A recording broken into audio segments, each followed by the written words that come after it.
overtime loss to the Washington Wave. The home schedule has featured a 1-goal loss again to the first-place Wave and a fourth-quarter defeat to the New Jersey Saints. Around, but a man is free in front. Score! By number 5, Randy Marino. So the season's final home game is simply a must-win. The third and final playoff spot is on the line as the Philadelphia Wings host the Baltimore Thunder next.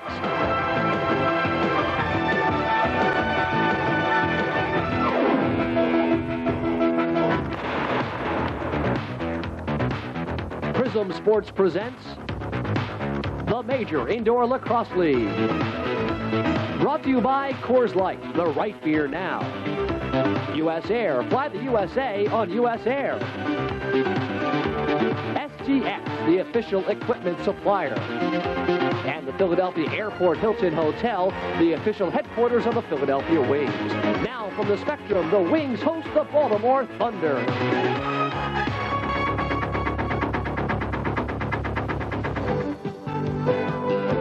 Welcome to the fastest game on 2 feet, the final game of the regular season for the Philadelphia Wings here at the Spectrum. Hi, everybody. I'm Larry Rose, and I'll have play-by-play today, joined by the general manager, Mike French. Mike, welcome aboard. Nice to be here, Larry. This is pretty much a must-win situation for your squad. It sure is. You know, we've had some tough losses over the last few weeks, and we have to win this game and one other game in our remaining last 2 to get into the playoffs. You've had 3 1-goal losses. Can you put your finger on what the problem's been? Well, I've tried. I've sat down with my coaches and with my players individually, and we've talked about it at great length. And I really can't attribute one single thing. There's been some defensive miscues, some mistakes, some lapses, but generally we've controlled and dominated play in the latter stages of the game, and we just haven't been able to find a way to win. And in order to be successful, you have to figure out a way to do that. Maybe the addition of Lou Delegati will mean something. Lou, an imposing force picked up in a trade by the general manager. Yeah, I played against Lou last year, and he is an aggressive and a very emotional player, very physical. He wasn't that happy in Baltimore. I tried to acquire him early in the year, but they didn't want to give him up. But we were fortunate to get him. I think he's very enthusiastic of playing against Baltimore, and he's going to help us. First-year player Dick Graves, maybe a coming of age, a goal and 3 assists last time out, maybe starting to find the net a little bit. I thought right from when Dick came out for practice at the beginning of the year, and he had some questions as to whether or not he was going to play, that he was going to be a dominant force in the league. He is a big, strong athlete, and I believe that if he can find the range, you know, he could have had 3 or 4 goals in the last game. You know, he can really be the difference for us. Now, Baltimore is led by Mark Hahn, a pesky little goal scorer, isn't he? Yeah, he's a very good player, and he's been putting a lot in the net for Baltimore. He's very shifty, he's quick, and he's got some great inside moves. We're going to have to keep the ball away from him. All right, nice to have you aboard. A pair of defensive-minded squads coming at it, toe-to-toe, coming up next year on Prism. Stay tuned, starting lineups and more coming up in just a moment.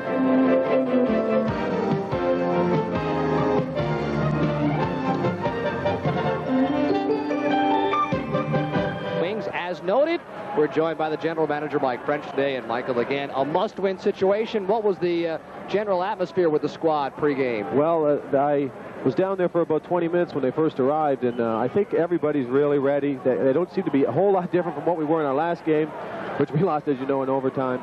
I think everybody knows that this is a must-win situation, and they're going to come out right from the opening bell. And the fans starting to get involved early on as well. Yeah, it's in goal, if you will. As always for Philadelphia, seemingly as always, certainly in this building, there he is, Vinny Pfeiffer, en route to an MVP-type season. Should Philadelphia go all the way, Vinny, among the league leaders in save percentage, along with Larry Quinn from New Jersey. Meantime, down at the other end, out of Towson State University is Tom Manis at 5'8", 165. Tom plays about a half, and then John O'Brien comes in, and Tommy has a 68% save percentage. The starters for this one, for Philadelphia, the Tucker, Conley, Martin, McGrath, DeSico unit. And for the Baltimore Thunder, Jenkins, Muir, Hulskamp, Shaw, and Willard will give you the scratches as the game moves along. We know that your brother will not be in the unit today. Paul, that shoulder still acting up? Yeah, he tried to come back, I think, a little early. It's still aggravated. So he's resting this one today. And one of the starters is Butch Marino. He is scratched with also a shoulder problem. Here we go. Final regular season home game underway. Again, the two, perhaps the two best defensive teams in the league. Baltimore and Philadelphia. Baltimore in their Bumblebee uniforms of gold and black with the white numerals. That is Shaw at the top trying to work on Conley. Philadelphia in their black and silver trimmed in white. 45-second shot clock. And again, off the ball checking is permitted as a general statement. There's Willard at the top. And Philadelphia playing a tight matchup. Shot clock ranges down to 15. Pfeiffer handles his first shot off the left elbow. That one generated by Brian Willard. And back comes Philadelphia. Vinny a bit far out of his net. Not in character, if you will, for Vinny Pfeiffer. Yeah, it looks like Coach Evans. I know one of the things we discussed was quicker line changes. It looks like he's going to start right off with that. That's Tasker, has Bozell breaking, and Manos gets a piece with the left arm. Jeffrey, an imposing figure down low, and also along the boards, takes a shot at Hulskamp. And Manos sets the screen to free up the offensive crust for Baltimore. Neither team really likes the transition game all that much. I guess if it's there, they'll take it. But unlike New Jersey, which seemingly gets up and down the floor as quick as anybody. Yeah, this is going to be, I believe, a much more deliberate game with more set-up offense and less transition. I believe that will also help us because we play a lot more deliberate offense, and if we can get back and play strong defensively, we should be in pretty good shape. Plus another game to come tomorrow. So anything you can save on the legs will be helpful. The guys with all the outdoor experience, did they ever have to play back-to-back games? I guess that's not that frequently done. No, they usually play probably once a week in the summer months where, it's a lot hotter, but we're going to try to make sure that we have short shifts out there so everybody can have fairly fresh legs and hopefully get ahead so there could be some kind of a rest for us for tomorrow. Loose ball behind, corralled by Steve Weck. Has McGrath alone in front. Corrigan, the rebound, never reaches the net.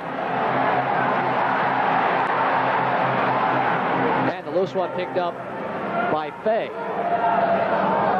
Neither coach, John Stewart or Dave Evans, say that they'll match up lines. They're going to try to run their usual rotation rather than put the best defensive unit on the best offensive unit. They want to try to run their best three lines out there in sequence. We did a little bit of that substitution with especially offensive groups in the last game, and it was somewhat effective at the end. But again, we want to keep everybody fresh as long as we can. There is Greaves, who we profiled pregame.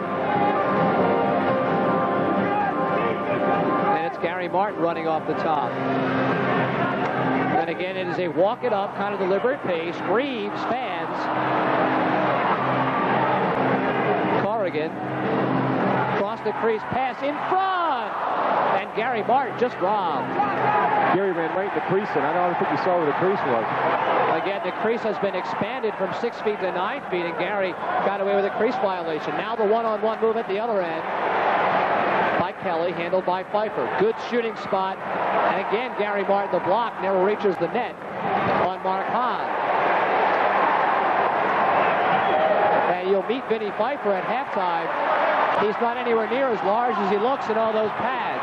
Here comes the 3-on-2. DeCicco at the top. The sidearm. Left foot save by Tom Manos. The last time these two teams met, Pfeiffer held the Thunder scoreless in the second half, and he's held them scoreless through 4 minutes. That's Chris O'Brien. Leaves to Glenn Norris out of Salisbury State. They're playing a very deliberate offense, very similar to ours, with some rotational movement out front. Pierce leaves for Stahl, whose shot is wide. And into the wings bench, possession Philadelphia.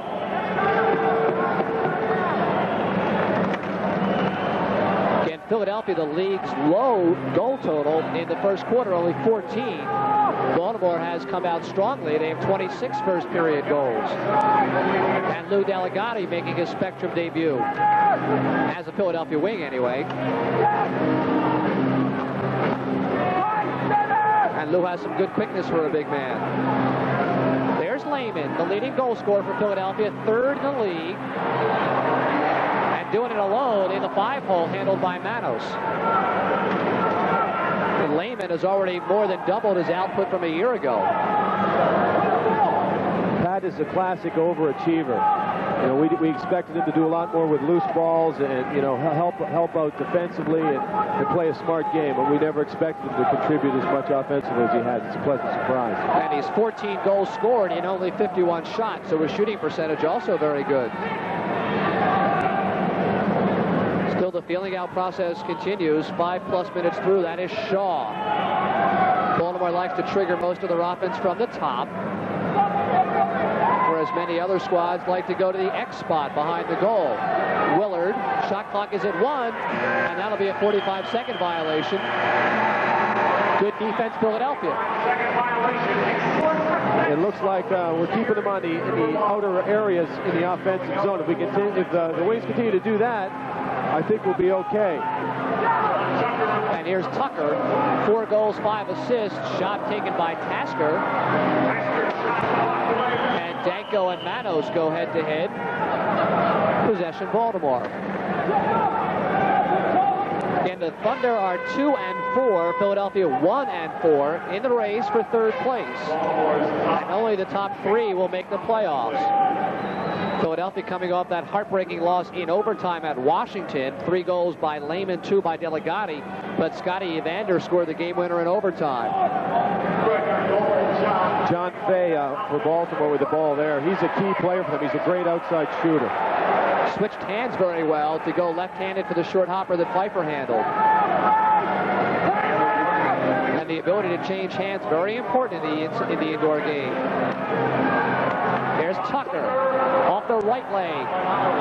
Quick rebound handled. Out of the open floor comes Rutger Colt, and he's hammered by Manley. Have not seen that much of Rutger Colt as yet. And he's yet to score in his limited appearances. And we played just about half the first period of a scoreless contest. Greaves is thrown down by Kelly. That springs what could have been a 2-on-1. Good back checking, though, by Philadelphia. And Gary Martin has it. And all the way back out front, they'll set the offense to McGrath. The good stick dodge and a score. McGrath, the dodge and score. Philadelphia takes a 1-goal lead on the first goal of the year by Stevie McGrath. Steve had a tremendous game up in Washington. He comes down, he does a face dodge around number 24, and brings it in, tucks it, and bounces to the far corner. Excellent shot by Steve. And here it is again, as he really picked his spot well. He took a high stick there, too, but he put it in the far corner. He's been playing very, very well, and he's due to pop a couple for the Wings. He is a Harrington High School product out of Bryn Mawr, getting his first goal of the year at almost exactly the midway point of period number 1. And a timeout taken by Philadelphia. Give me a sense of the early flow. Yeah, it seems that both teams are kind of taking it slow and testing each other and setting up their offense and not getting any real high percentage shots yet. Baltimore is very deliberate, and so are the Wings. So I think it'll probably open up as the game starts to get a little bit of momentum. The Wings are going to probably substitute a little bit more as the game goes on with just strictly offensive units. And the faceoff is won by Baltimore, although Philadelphia comes out in possession. Good bounce pass by Gary Martin. And again, Coach Evans is changing after the faceoffs. We've really, the Wings really have worked a lot on faceoffs over the last few weeks because New Jersey was very effective in controlling the center area, and so has Baltimore been in the past. And of course, possession is oh so key in this one, in this kind of contest. Delegati takes the swipe from Pierce. Heads behind the net. Holding that stick up high around the neck and scores. What an effort by Lou Delegati. And that's a happy young man, Lou Delegati. Yeah, he was really excited about this game, and he was the first one here at the Spectrum, and I saw him pacing up and down the hallway for about a half an hour before he even got changed. He just muscled his way around the outside and just put it to the right-hand side, the top corner. He's a big, strong boy, and he's hard to control with one defender. You have to double team Lou, and he's going to go to that net because he's real excited about playing against his ex-teammates. And a 2-0 Philadelphia lead. Delegati held that stick up around the neck, as I like to call it. What does that do for you? Well, what it does, first of all, you can't wrap check when you have you're holding it that high up, and so you can't be stick checked. And so with a big fella like that, he just used his body to muscle his way in. Whereas a John Tucker is a much more of a finesse dodger. Tucker on the floor right now with Manley and Tasker up front and Moselle right there. Shot clock's at 15 quickly. The screen for Jeffrey. There goes the big guy. Easy shot for Manos to handle in the midsection. Jeffrey doesn't have the greatest touch in the world, but he's become somewhat of a fan favorite here. He's got that very, very good quickness for a guy that big. It's surprising. Changing on the fly. John Fay is he's kind of the quarterback for the Baltimore team, and most of the offense will originate with him when he's out there. Leads the team in assists with 6, second in points with 11 behind Mark Hahn. That's Shaw. Now again, the shot clock's down to 10, and the offense is in a North Carolina four-corner, if you will. Shot clock at single digits. And the whistles come. It's interesting because it looks like Baltimore is setting up their offense the same way we did in some of our past games, wide out front. You'll notice that one of the changes the Wings have made is that they're going to send a guy down right on the crease, right in front. You watch Steve Way where he goes right down to the crease. He'll be 4 feet for that crease. They'll set up right there because we want to bring their defense in. Loose one and crease violation that time on Steve.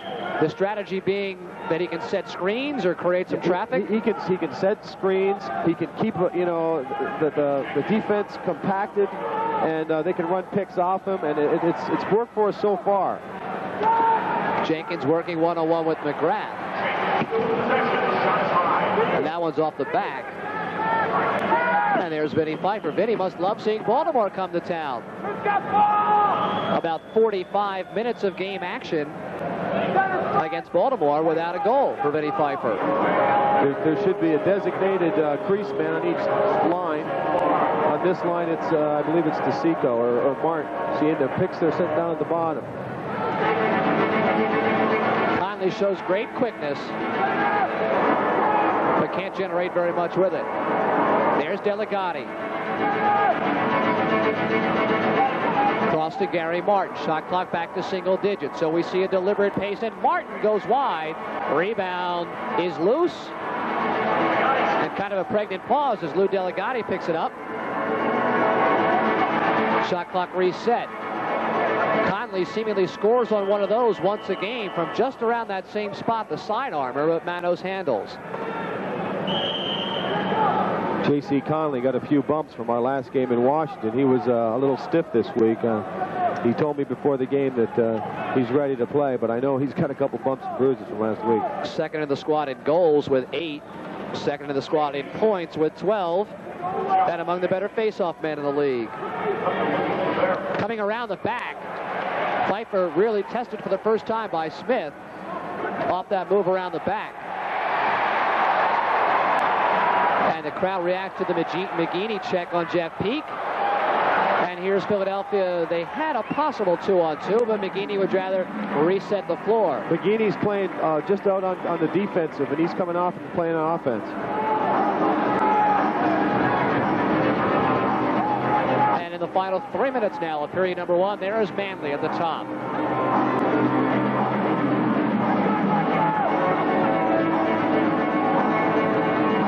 They spread the floor, and there's a little bit of a lane. That might have got a pipe. John Tucker can't buy one. Nice pass from Tuck. Double team check, though, on Danko. And we've seen very little offensive action out of young Mr. Hahn. Yeah, he hasn't been on the floor too often. There he is now, number 10. Out at the top. He's not as effective out in the perimeter. He's better in close. Pfeiffer does the splits and handles the Colt shot. And Philadelphia has had much the better of the play. We've got Paul Danko in the lineup today. He hasn't played in the last couple of games. He's going to add some hustle. He's a good loose ball guy and a fairly good defender. Again, you'll see Baltimore, you know, they're backing in, and the more they do that, the better off the Wings are, because they'll be able to run their offense a little bit more with more regularity. And there's Greaves. Shot clock reaches 10. Greaves, a one-on-one move, shows the stick low, and that makes it a little bit easier for Manos to read. Shot goes wide off the backboards. They had a fast break opportunity. Fortunately, they didn't see it. The Wings have to get back quickly, because although they're not as dangerous as New Jersey, this team has the ability to fast break and catch you off guard as well. And a good matching defense, good switches now off the screens out front as Way delivers the shot. Spinning, twisting, turning out front to Norris. There's Hahn, low and wide. Rebound, score.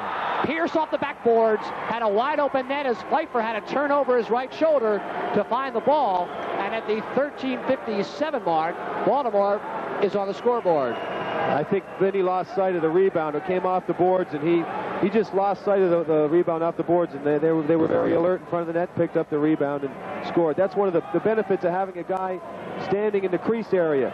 You should be able to pick up 2 or 3 of those types of goals a game.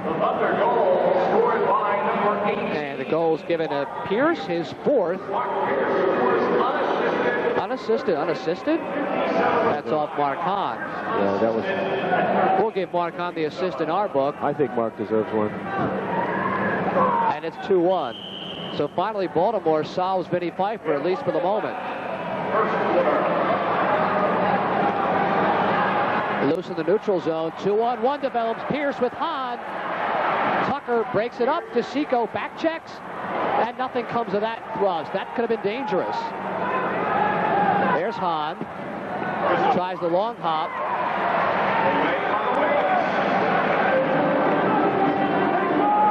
Pat Lehman, he's one of the team leaders here for the Wings. He's got to settle it down for him and take his time. I sometimes get a little bit concerned with Pat because he scored 6 goals in one game. And, I don't think he's playing with as much discipline as he did at the beginning of the year.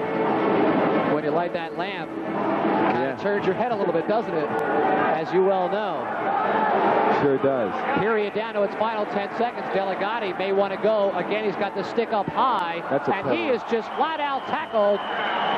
One of the things that Luz has the ability to do, he's so strong, and as you said, Larry, he protects the stick so well, oftentimes he'll get pulled down and he'll draw some penalties. And there's the replay of it. It's not a tough call, is it? No, he was collared. That was a pretty blatant foul.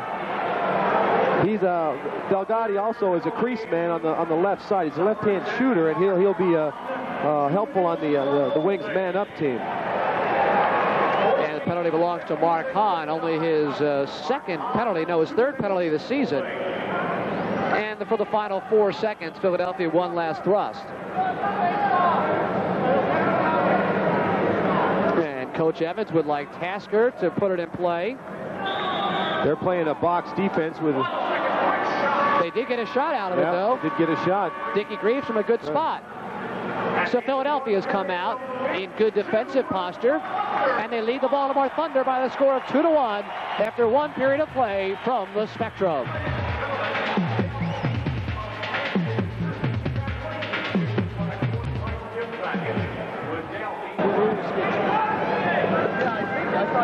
And welcome back to the Spectrum to begin period number 2. A fine period for Philadelphia. As noticed, the 2 teams defensive-minded. There are your standings. That's why this one is so crucial to Philadelphia. They meet New Jersey again, and Baltimore won last time, and a win today. There's the schedule. Wings at New Jersey, Wings at Baltimore, Washington, New Jersey, in a game that might be for first place. Yeah, this is a very critical game, and there's even a chance where the Wings could get a home playoff game if we win our remaining 3 games, including this one, and Jersey happens to lose to Washington in their other game. There's a possibility that the Wings can get a home playoff game. Again, Philadelphia now moving to our left with about 1:50 remaining on the Mark Hahn holding minor. And And Baltimore plays in the box, not the diamond. That's seemingly the two choices in the indoor game. And Philadelphia, nobody in the crease. 5 men on the perimeter. Greaves and Tucker play catch at the top. Sidearm shot never reaches the net, but comes right back out. And it's Greaves. There it is, in front of the score by Delegati. Just as you had said, Mr. General Manager, that's his spot, left-handed off the crease. It was interesting because Greg Manley was our crease person on the extra man, and when Lou came, he was very eager to have Lou take his spot. Here you have it, the pass from Dickie Greaves at the point over to the shooter spot to Dave Tasker. He dumps it into the crease, and Lou takes a step around, and he's a sniper in close. He's a big, strong guy, and he's making the general manager look pretty good so far with what he's done today. And that's just perfect ball movement. Forced the defender to come off his line, and Delegati wide open. Delegati now 4 Philadelphia goals in just a little bit over a full game in a period. Yeah, Lou's contributing pretty well so far. I'm pretty happy with him. Now, if he can, one of his problems in Baltimore was that he got a lot of unnecessary penalties. We haven't seen him do that yet. Hopefully he won't. Wow, Muir really blisters one from the left wing boards. Willard corrals the rebound. That one's a little bit too easy from Jenkins for Vinny Pfeiffer. Of course, Delegati obtained in a trade for Mike Moscow, a Baltimore area player that had not even come out for Philadelphia, so nothing to lose by picking up Delegati, although Coach Stewart for the Thunder believes that Moscow may indeed play in the final couple of games of the regular season. Yeah, in fact, he was out to practice last week, and I guess he hurt his hamstring, so he's on the injured list right now. Philadelphia on top by a pair. Greaves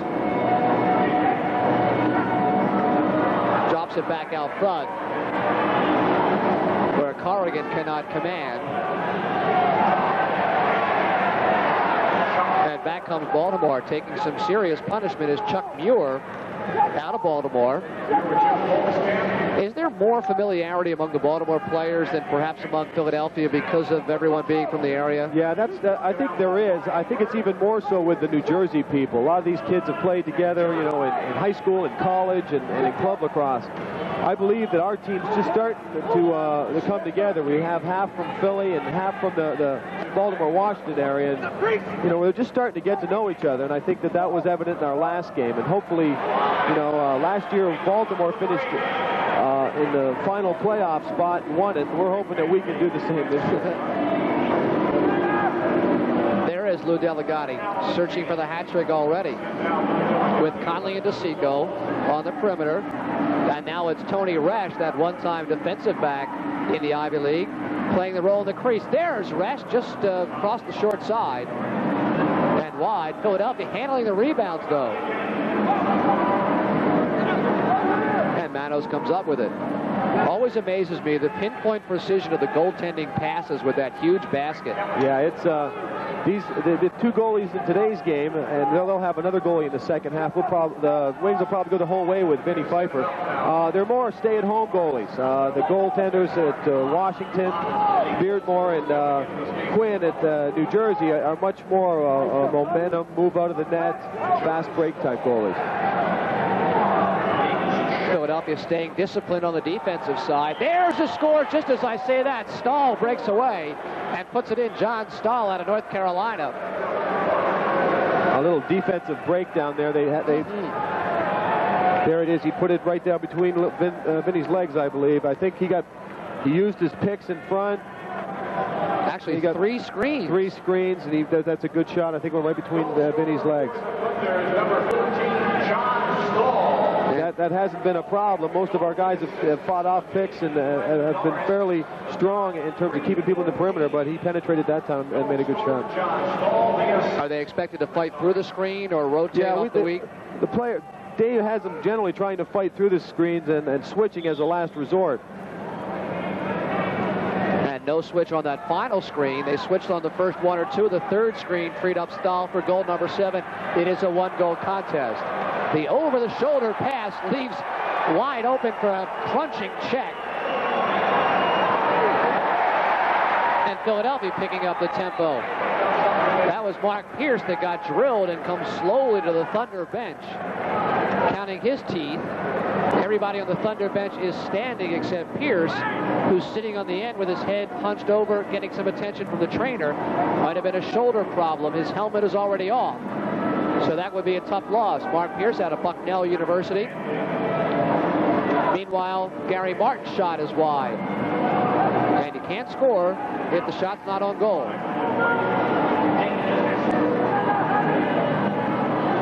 Tasker takes the wraparound hit. Fires well wide. And the big rangy Chuck Muir, 6'4". There's Pierce getting the trainer's attention. His helmet is off as Pfeiffer shows the short side, comes back and beats it on the crease violation. Baltimore isn't getting too many high percentage shots. That last goal they penetrated, but most of them are from the perimeter areas or from bad angles. The Philadelphia team isn't doing a whole lot of penetrating themselves either. The crease man is not going down as low as he should be. So you can see the movement offense that we've tried to implement. You have to be patient with this, and this is the problem that we've had. We make a mistake and throw the ball away before we fully run it. Greaves in the crease. That will not count. No way will that count, as Greaves came right through the crease. I think Greaves knows it too. Here it is quickly. He crosses the X line before he shovels it low. Dick Greaves knew he was in the crease. But it's fun to score nonetheless. Yeah, not too much of an argument on his part. No. That would have been a violation with the old size crease. And there is Peter Jenkins out of the University of Delaware. Leaves for Kelly. They're setting their picks out top, where we're trying. The Wings are trying to do it down in the bottom area. They penetrated there, got a good shot. Great save, Pfeiffer sliding across his mark, and again the sliding knee save off Shaw. And Philadelphia has a possible 3-on-2. The high one handled by Way, and his long ball for Martin. Out in front to Way to score. What a pass, Martin away for the put away. That was just heads-up play by Gary Martin. He just got that loose ball behind the net, just passed it out, look away pass right to Steve Way, breaking down the middle, and a good bounce shot. You get the goaltender with his head turned, and you pass it behind the net, and he can't set up as quickly. And Steve Way just makes a good shot, good bounce shot. That's over the inside shoulder. That's Steve Way's first goal. He's one of our he has a bigger defensive role in the team. He's only had probably about 3 shots all year. And Philadelphia reacquires the 2-goal lead. That is indeed only the 3rd shot of the season for Mr. Way. You started your stat sheet. Yeah, I know. It's photographic memory. Kelly now 1-on-4. Will not challenge John Tucker. Heads back the other way to Jeff Peak. Shot taken low and wide by Rutger Colt. And unnecessary roughness from the rear. Possession Philadelphia. Long side court pass to Lehman, who also has been quiet. To Lou Delegati, who's been anything but. Again, they're setting up that just like a 2-1-2 basketball offense with the crease men down the middle. And they'll switch and exchange that role, Will Delegati and Resch, but Mark DeSico loses. And running it down is Jamie Smith to Fay, who switches hands and scores with the left. Just laziness on defense there. You know, the Wings didn't get back in the hole. And John Fay does a face dodge, takes it in front, puts it in the left-hand side of the net. He's a tremendous dodger, and he's has good stick skills, and he just beat Vinny to that far side. That's a great shot. Nice offensive move. Fay, one of the only players out of New Hampshire University, a native of Portland, Maine, plays on the man up, the man down, takes the face-offs, runs the point. Very valuable player for the Thunder. in the other games that we played, we've contained John fairly well, and we're going to have to do that for the rest of the game here, because he can be a potent offensive weapon. He was a member of the U.S. World Team back in 1986 in the World Championships, and he had a tremendous series in those games. And Norris shadowing Tucker all the way out to the neutral zone. They want to deny possession to Tucker if possible. That's Tasker now working the far boards. And a whistle. I didn't see that one. I didn't either. But it's possession Baltimore. Must have been a traveling call.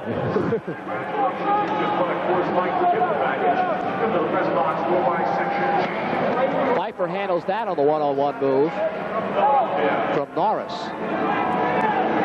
And Philadelphia seemingly running the open floor a little bit more deliberately now. Bozell will spin the underhand pass to Tucker. Covered by John Stahl.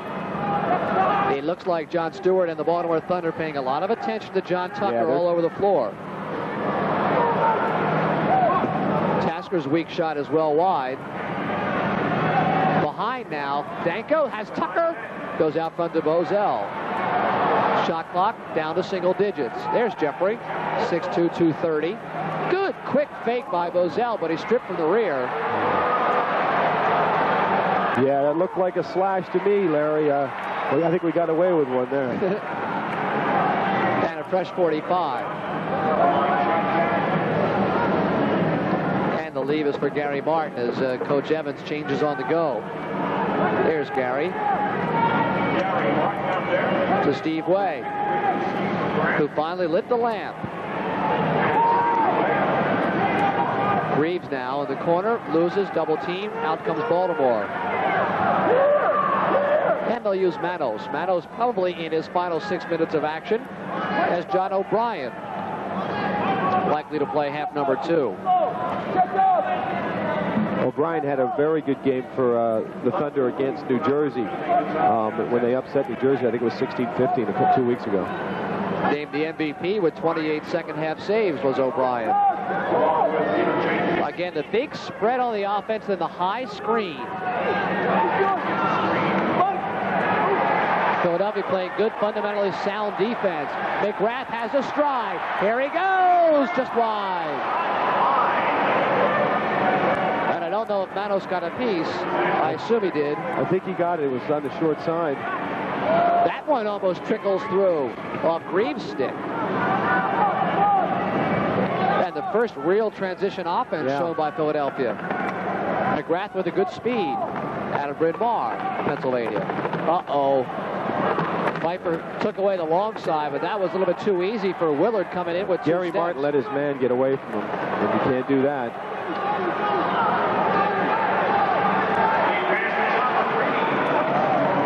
And McKinney will come back and reset. And it looks like an illegal substitution, Philadelphia. You have to be within a stick's length of the bench before you enter and leave the bench from the one door to the other. And the referees have been very strict about that in the last couple games. Well, Jeff Peak pops off the bench and walks down the wing and scores to tie it. So Peak comes off the bench just that quickly and knocks the contest. The Wings were sleeping on defense there.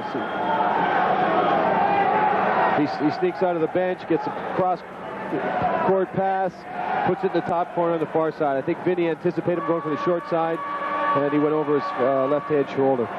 Well, we're back where we started, tied at 4 with 4:58 remaining. Back with the rest of half number 1 in just a moment.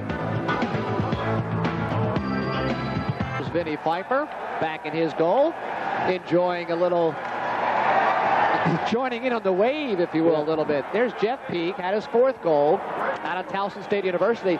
In a low-scoring game like this one, mistakes can be magnified infinitely. As we said at the top of the show, I believe that we've lost 3 one-goal games, and in all those 3 games we made 2 or 3 mistakes. If we wouldn't have made them, we would have won. So we just can't do that. The Wings have a habit of at critical times making mistakes such as that, letting a guy sneak out of the door, getting a man getting behind him on defense.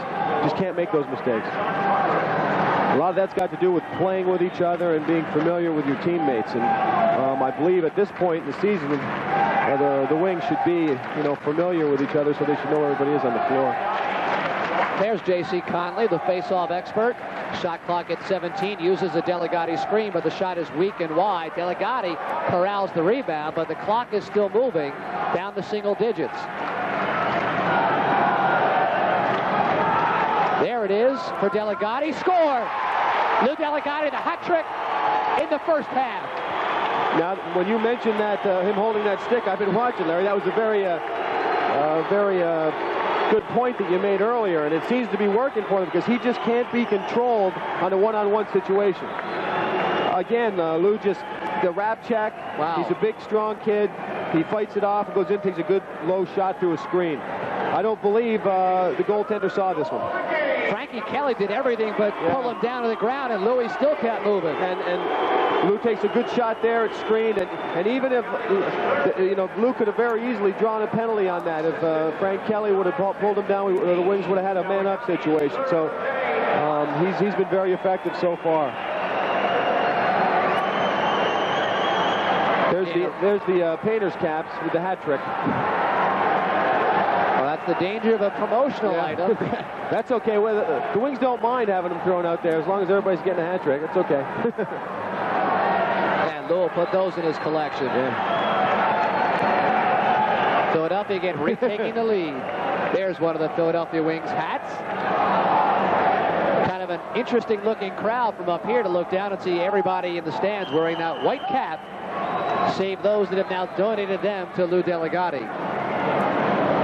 Yeah, Lou had some problems with Baltimore management, and I tried to acquire him early in the year, and they weren't interested. And then there seemed to be a difference of opinion between his philosophy as a player and theirs as management. And we were fortunate enough to get him for a player, Mike Moscow, who I drafted at the beginning of the year and wasn't interested in traveling to play at Philadelphia. So so far it's turned out pretty well. I haven't seen Mike Moscow out there. I believe he's hurt. Here goes Mark Hahn. Tries to turn Manley, and Pfeiffer takes it away from him. First real open floor thrust for Mark Hahn. That's where Mark Hahn is at his best, in that transition, in that fast break game. He's very shifty, quick, and he's a good shooter. And Philadelphia playing with more confidence now. A little bit of a weed now. Some patience. They're trying to get some more of their specialists out there. The specialists are primarily the offensive players who we feel that can control the offense the most, and our best stick players. Now the crowd alerts Graves that the shot clock is down, but that one just slips off the stick, and Dickey just throws it up in the air. I saw Dick Greaves before the game working on his stick. He said he was having problems with it. I don't know if he worked on it long enough. Kind of some frayed edges on that one. Yeah, he's been dropping the ball a little bit, but he... Oh, that's a hand violation. How do you like that? I've not seen that before. It was a pass from Muir to Jenkins that would have hit Jenkins right in the chest, and he reached out and grabbed it. It was a pretty good catch. Not easy with those gloves. Possession, Philadelphia. Philadelphia has not taken a penalty the entire first half. Just the one to Mark Hahn, which led to a Philadelphia power play goal. Willard is wide. Rebound for Muir. And Pfeiffer gets some help. And it looks like both players may be going off. Bird and Delegati. There's some unnecessary roughness.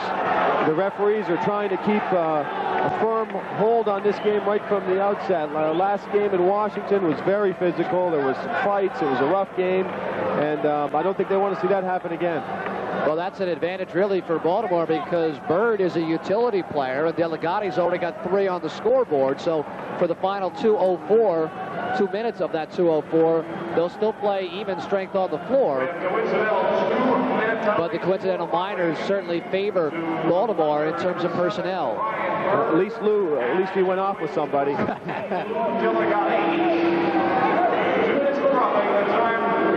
And a big face-off. The quickness of Conley, amazing, but he's powder keg by Jim Holtzkamp. Possession for Willard of Baltimore. Head and shoulder fake out of Peter Jenkins. John Tucker not buying any of that. Shaw in the crease, but he's pushed from behind into the crease. Possession remains for Baltimore's Thunder.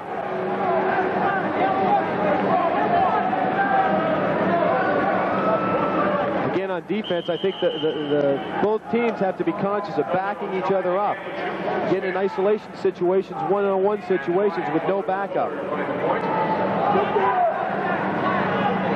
Especially with the floor spread the way it is. Jenkins and Holzkamp. They try to work a little bit of a weave, but it really comes down to a one-on-one move for Holzkamp. Swipe by Tucker. Good move by Stevie McGrath. They come 2-on-3, so Steve will think better of it. Tucker left wing, has Lehman coming off the bench. Checks the floor and says, here you go, JC, you started up for us. With 1 minute remaining in the first half right now. Conley's got him turned, tries to spin off it. Greaves has a slot. Oh, off the left hand of a standing still Manos. Kind of a look what I found by Manos. Philadelphia can kill the clock if they'd like to, but Greaves has too good of a chance. Another rebound for Philadelphia. To Lehman. Short hop in the 5-hole, handled by Manos. He had about 3 or 4 good shots right there, close in. Just couldn't find the net. So the last opportunity belongs to the Thunder. Timeout called by Coach Stewart of Baltimore. That's been one of the Wings' difficulties, is getting those opportunities. Sooner or later, you just have to make them go in. And I don't know. We spend an awful lot of time Tuesdays and Thursdays on shooting practice, and it just seems that either the goalies are getting better or our shooters are getting worse. Well, it looks like Manos is kind of a stay-at-home standstill guy that says, hey, you can pick a corner, you're welcome to it. Yeah, you know, and I really do believe that, particularly a guy like Dick Greaves, who's had such rough luck around the net, you get too many people telling you how to shoot it. It's like in any sport, you know, and you're in a little bit of a slump. You start listening to everybody, and it only makes things worse. I told him before the game, just go there and have some fun and shoot the thing, and I don't know if that's going to work either. On the other end, Vinny Pfeiffer has told us that he kind of gives you a corner, then takes it away and plays a bit of a guessing game with the shooters, and he's been efficient again in half number 1. There's Coach Evans. I think Baltimore's going to probably set up for one shot. They'll probably bring it down to about 7 or 8 seconds and take the final shot and not give Philadelphia an opportunity. I'm surprised they're not pulling their goaltender, or at least have him come up the floor and maybe put on the 6th attacker. They're at the perimeter, sending Peak down through the slot. Colt finds Peak from behind. Here they come looking for the shooter. John Fay. Well wide off the backboards, and we will come to the end of half number 1. A well-played, interesting first half. The Philadelphia Wings lead the Baltimore Thunder by the score of 5-4. And we'll come back and meet and greet goaltender Vinny Pfeiffer, our Philadelphia Wings halftime profile. Stay tuned for that. It's coming up in just a moment.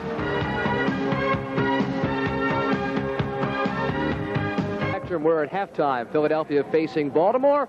But once again, I'm Larry Rosen joining you here on Prism. And today we have an opportunity to meet the man behind the mask, Vinny Pfeiffer, goaltender for Philadelphia. First of all, you were a New Jersey Saint in the first year, now a Philadelphia Wing. How'd that come about?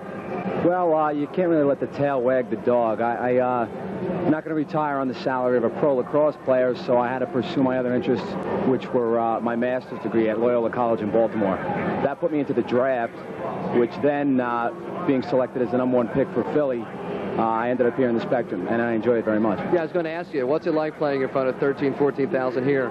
But I think more importantly than that, as opposed to the number that comes out, is that people come out and support a team that's currently 1-4.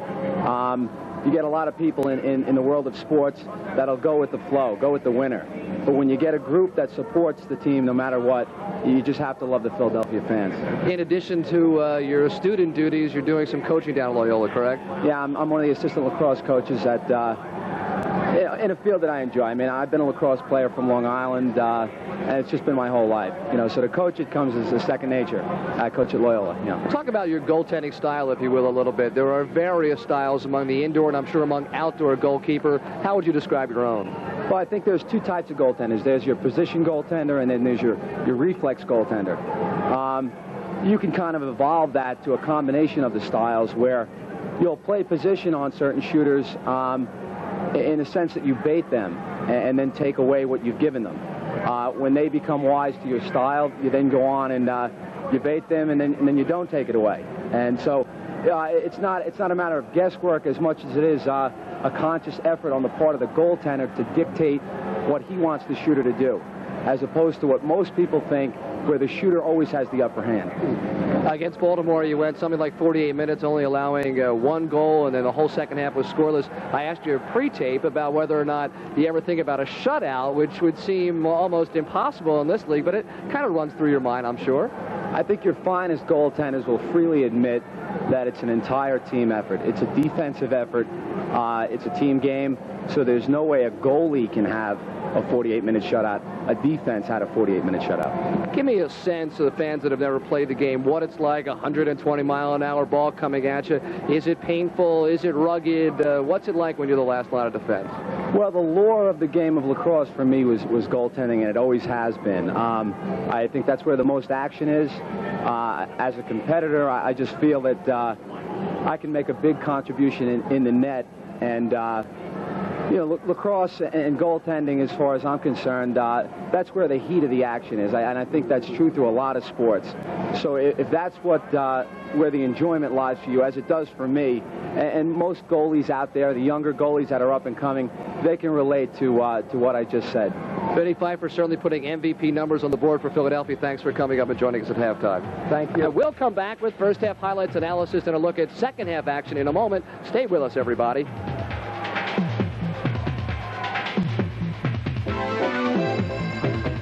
To the spectrum as we await third period action. Somewhat of a low-scoring half number one.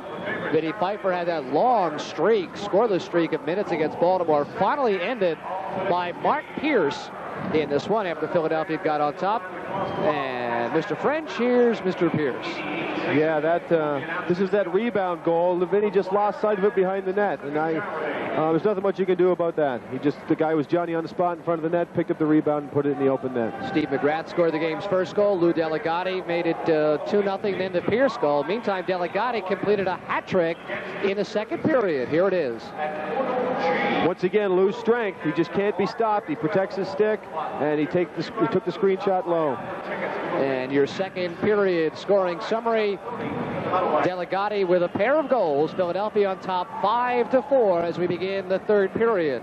So far, most of the scoring, aside from John Fay, has been from more of the defensive players out there for the two teams. And Mike French, general manager, Philadelphia Wings, your season in microcosm comes down to half number two. Yes, this is the guys are fired up. I was in the locker room down there. You know, they know that this is the game they have to win to secure, hopefully, a playoff spot. And hopefully the second half will be a little bit more lively than that first half. You know, both teams need to be walking and playing very, very deliberate. And I hope that that for the spectators' standpoint, the game opens up. I hope that Wings can put some consistent offense together. And Philadelphia comes away with a loose ball. McGrath showing fine speed. Has a man breaking, but Martin can't accept the pass. It's broken off by Pierce. And good to see Mark Pierce back on the floor. He took a solid shot in the open floor and missed much of period number two, apparently with a shoulder problem. And there's Tasker. Tasker and Tucker have been a quiet twosome in this one. Double screen.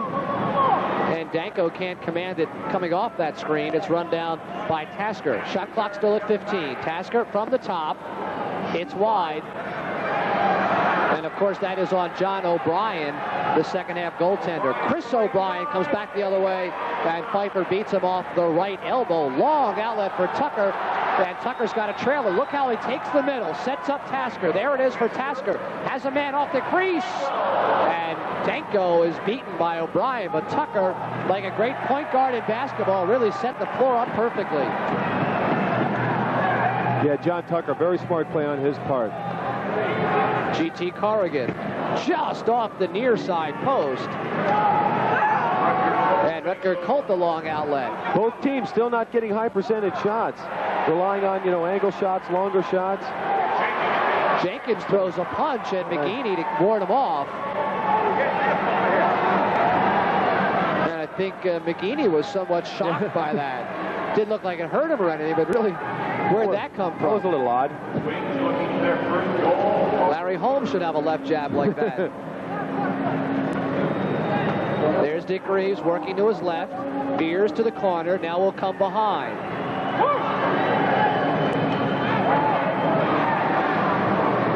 Both teams doing a great job pushing players out of the slot. McGrath has to go at the angle. And Gary Martin's shot goes wide. Shot clock in single digits now. The Ironman, Vinny Pfeiffer, reminds his team they have 8 seconds to get one off. The high short hop almost reaches the upper deck, 17 rows back in section W. Possession Thunder. The Wings are kind of playing like they have to play 2 back-to-back games. It looks like they're pacing themselves out there, and they really don't have the luxury to be able to do that. This is a must game. Again, it's New Jersey tomorrow at the Meadowlands. But they've got to take care of the business at hand first. Willard with Jenkins.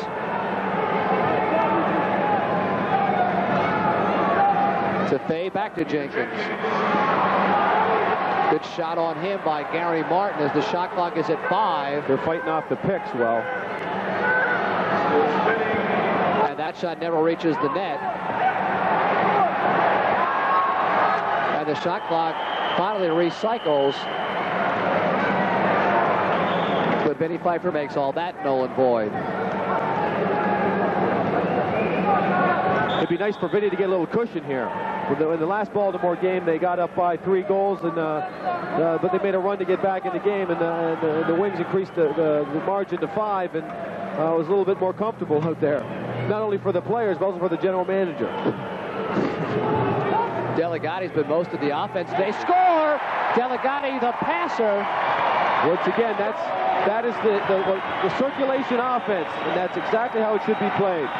And the pick went down low, and Pat Lehman popped out, got the pass from Lou Delgatti, bounce shot to the short side.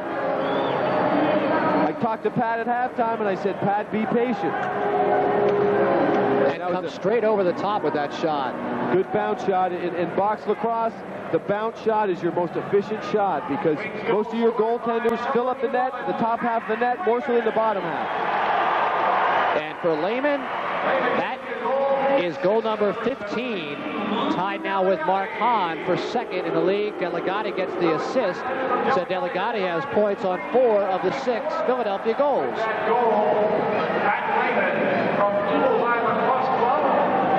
Joe Gold has 17 goals to lead all scorers, and now Lehman has tied Hahn for second. Again, Baltimore content to set up their offense well out in front, and I believe that's to the Wings' advantage to have them play in the perimeter areas. They have not put anybody in the crease area. Now it's Bird who turns Conley, but his shot's off the netting behind and almost lands on our cameraman down behind the net. Quick side court break led by Conley. Takes the middle, now to the left wing. Again, we have a man on the crease area, which we feel is very important. Not only is it it brings the defense in, it also has a screening function. That is Tony Resch working down low with Kelly. Tony is unfortunately, he's in the crease. Oh, quick shot taken by Lehman once again. John O'Brien handles that one. Eddie Chalucci of Belmont, New Jersey, was our 93.3 WNMR and Tower Records halftime shootout winner. Mark Hahn, he's isolated here. That's dangerous.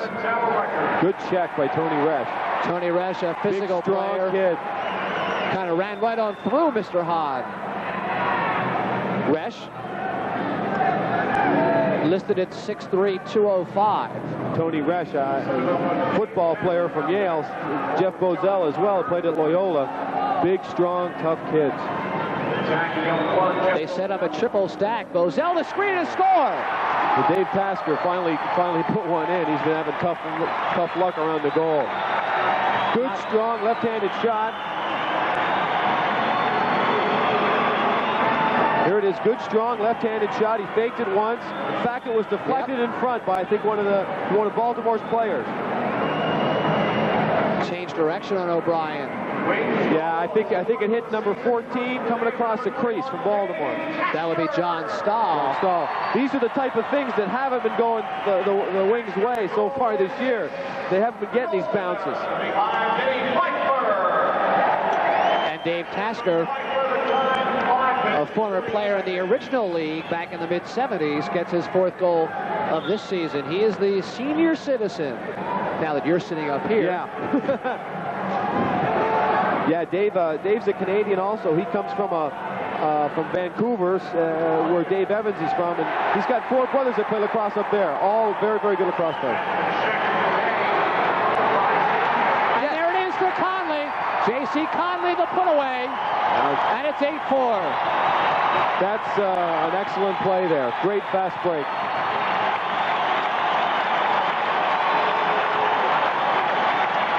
And the Wings, with quick back-to-backers, give that Vinny Pfeiffer. Here's the fast break. Mark DeSico headmans the ball down to Gary Martin, drops it over to J.C. Conley and into the far side. Gary Martin with his famous look-away pass, I call it. The Magic Johnson no-look pass to a streaking Conley. And a pair of goals come 19 seconds apart, rather. And John Stewart needs a timeout as his Thunder are about to get rumbled off the floor. I've never been able to understand a goaltender's mentality, but I know one thing for sure, that O'Brien, he stymied New Jersey in the second half of their game in Baltimore 2 weeks ago, and it's good that the Wings get the opportunity to get a few quick goals on them and maybe a little rattle them a little bit. They've kind of taken control of this second half of the game, and if they do that, they can give Vinny Pfeiffer a little bit of a comfortable lead to operate with. Let's ask you a larger question, if we can, in this our final regular season home game. Future of the league, how have you felt about year number 2? What do you see for upcoming? Well, I've seen some tremendous strides made this year in the level of play. I believe that the refereeing is improved. I believe the fans even are becoming more in tune with how the game is played. I think the league has a strong future if it takes its time. The players are the main people that are making the sacrifice. Obviously, there has to be some adjustments in compensation, and I believe that there will be. Expansion is also another thing that's being toyed with. Cities such as the Boston area, possibly Detroit, but it has to be regional. It has to be kept regional so that this can still be a part-time sport. I do believe that the ownership of the league and the commissioner have a game plan, and I believe it to be a fairly well thought out one, and I believe that there's a good future for this league. Unsolicited editorial, courtesy of the general manager. Philadelphia now in a commanding position at 8-4. They played such good defense that 4 goals looks like a big lead. The Wings and Baltimore have a lot of similarities. They're both big teams, physical teams. And we match up probably better with them than we do with a team like Jersey, which is more of a transition fast break team. That was a big save by Vinny Pfeiffer. Huge save off Shaw. Great set offense frees up Shaw right at point-blank range, and Vinny takes away the long side. Rebound comes to Holzkamp, and he tries to beat Pfeiffer's short side and winds up trying to pick a corner and goes wide. Philadelphia has to survive this Baltimore thrust now, as the Thunder knows they have to get back into it. Nice block to Seco. And it comes back out front to Willard. Brian Willard out of Maryland University. The double clutch shot is high and wide. The Wings have to, and it's been a problem, and I've talked it over with the coach all year. They don't seem to have that killer instinct. Score a bunch of goals and yet jump up to a 3 or 4 goal lead, then they seem to fall asleep and let the other team back in. I said at halftime, with my 2 cents I had in the locker room, I said, don't put those nails in the coffin. take them out of the game, put them away. But hopefully that's in the back of their minds as well. Tasker is drilled by Shaw. Greaves comes out with a loose one. And the wraparound by Shaw again on Greaves. Greaves spins, fires, scores. Dickie Greaves, a great individual effort. Took the punishment and put it away. That was pure desire. Tremendous individual effort. He just gets stripped of the ball. He's in a crowd. He picks it up with one hand, rolls around it. Just a strong right-handed shot. Dick Greaves, more than any other player in this league, has equal skills with both hands. And here he went to his right hand, I believe. Yeah, he went to his left. Shot that, a good, hard, low bounce shot. And say goodbye, John O'Brien. Yeah, that's... Tom Manos comes back in goal. You can't really blame John O'Brien for those goals. Again, as I said, the bounce shot, which is something that we haven't been taking with enough regularity during the course of the year, is particularly effective in box lacrosse. You keep the ball low where the goalie, at the goalie's feet, you have a higher likelihood of scoring. 4-on-3 led by Conley. Has Martin. Stop and go fake. And rolls it wide where Resch will run it down. How crunching are the boards? Is there some give in those boards? I know when I was playing, it didn't seem like there was, but I didn't find myself near the board area too often. I sent my brother over there. Yeah, you got to be careful when you go in there. Most of these lacrosse players on our team, they think they're invincible. So they really don't think it. And a lot of them don't even wear as much equipment as they should. I try to convince John Tucker to wear kidney pads, and I can't. There's Way. Cross the crease and a score. So the goaltending change makes little difference. Again, a bounce shot. I don't want to sound too much like Tony Seaman, but it's fundamentals. And all year long, we've had trouble finding the net. It's Lehman. Quick cross-court pass, bounce shot by Pat Lehman to the far side. Pat Lehman is a fundamental player. He's not the fastest player. He's not the strongest player. He's an overachiever, as I said earlier, and that's just a basic bounce shot to the far side. 5 goals for Philadelphia in 4:36. 4 of the last 250. Pat Lehman, the leading scorer, with 16. It is 10-4, good buddy. The Wings blown it open. I don't know. Maybe I should be involved with you more often, Larry. Maybe it's good luck. Yeah, it's just this is the largest lead I believe the Wings have had all year in any single game. But in this game, anything can happen. And there's no room for fourth quarter heroics in this one. And again, Philadelphia, to their credit, did not get too deliberate. After building the goal, they kept pressing for more. Like J.C. Conley is right now, just blowing by in the open floor, stops, and good composure. The Wings got to maintain their composure. As you said, Larry, they have to be disciplined because 6 goals, you can make the head up in no time in this game. Inside 6 minutes, period number 3. And counting as Delegati cradles up around the neck. Nice pick by Tony Resch. Resch wants it. Score! Delegati waited and waited and waited and found Pat Lehman. Pat Lehman scores them in bunches. He just snuck behind the defender. We'll see it on the replay coming up. He just stuck behind the defender, and Lou caught him on the corner of his eye, passed it right across the crease. Quick bounce shot again to the low corner. And Resch won't get a point on that, but he deserves a lot of credit. Absolutely.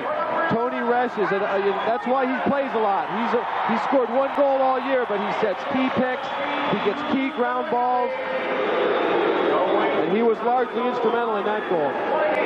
And Delegati now with 5 points in the game. Lehman now ties the league lead with 17 goals. And we wait while they clean some more hats off the pitch. The league lead in goals in the MILL. Pat Lehman, 5 Philadelphia now seemingly in command at 11-4. Just looking ahead for, not to put this game behind, but I'm sure Baltimore knows they have another game with Philadelphia in Baltimore in next weekend, but they want to get to know how Philadelphia is doing as well as they can for that one, as well as possibly getting back into this game. And what a major difference Lou Delegati has made. Yeah, Lou Delgatti's showing some good playmaking abilities, which I didn't realize he had. No, you knew that. That's why you got him. And he's been composed. Now it is Baltimore that must begin to gamble. Score! How do you like that? 5-hole by Norris. Glenn Norris. Vinny's not happy about that one. I don't think Vinny was as ready as he'd like to be. It was a good, hard, low, again, bounce shot, and here it is on the replay. Good, hard, low shot. I don't think it bounced, but I don't think Vinny expected to shoot from there. What's he pointing toward? Vinny saw an open wing coming down, I guess. think Vinny was more concerned about the guy breaking down, and he wasn't set. But Vinny doesn't let too many of them in. Great replay to show that Vinny was never really set for the shot from our camera behind the net. He was pointing at a wing, not a Philadelphia wing, but a breaking winger, and Norris just wound and fired before Vinny ever got back in position. In a game like this where you've had such a tight checking game, only 9 goals scored in the first half, and now you have a barrage of goals scored, it can open up completely, and that's what it looks like so far. DeSico's trailer is Resch, and Resch will leave it back out front. Which could be dangerous for the Wings if they open up, because Baltimore's going to be less deliberate and start to take more shots. Tucker double team and worked over hard by Willard, but John will take the punishment, and loose ball belongs to the Thunder. Good hustling back checking though by Philadelphia. Shaw stripped. Loose ball. Uh-oh, there. Ooh, that could have been very dangerous. That was dangerous. For Peter Jenkins, who suddenly found himself with no one between he and the goalkeeper. John Tucker needs a rest. You know, a lot of people, John Tucker doesn't seem to be mixing it up the same this year as last year. John's had a tough year. He's had a lot of injuries, bruised ribs. He's had problems with his knees. And hopefully he'll be able to get some more rest if this game can be maintained the same as it is now. There's Steve Way. The last time these two teams met, Baltimore was held to only 7 goals, lowest total in league history. They're at 5 right now. The trailer is Jenkins. Has a breaking Rutger Colt. But Bozell knocks it free and takes him down. Here's a break for Dick Greaves. 2-on-2. Greaves to Corrigan. Looked like Manos had just stuck in his hand like a grapefruit. And the pace of period number 3 has been remarkable. Complete change from the first half. Obviously forced by the Philadelphia Wings and Coach Dave Evans. Dave raised his voice a little at halftime. I think it appears to have worked. Delegati has Resch now off the screen, just wide, and Resch had short side to shoot at. Sometimes you really got to put those away. Tony's not a real gifted scorer and shooter, but when he gets in that close, he has to put it home. Has 2 goals on the season. Inside 3 minutes, period number 30 from the Spectrum. Philadelphia on top of Baltimore, 11-5. John Fade, very dangerous shooter. Works to his left. Has a Jeff Peak screen, and the pass out front gets away. Shot clock down to 15, and counting on Kelly. That a little bit more dangerous than it may have appeared. And the double team hit on Peak. Fay comes out with it. Back at the top to Smith. Winds and fires. And again, Vinny Pfeiffer making all the difference in the world. Again, there you see the value of a Tony Resch. You know, he doesn't put a lot of goals and assists in the statistical sheet for you, but loose balls, moving without the ball, setting those key picks, he's doing a tremendous job out there. Baltimore realizes they got to get back in the game, so they're getting lots of shots. And keeping their offensive line out with Pearson, Hahn, and their leading goal scorers.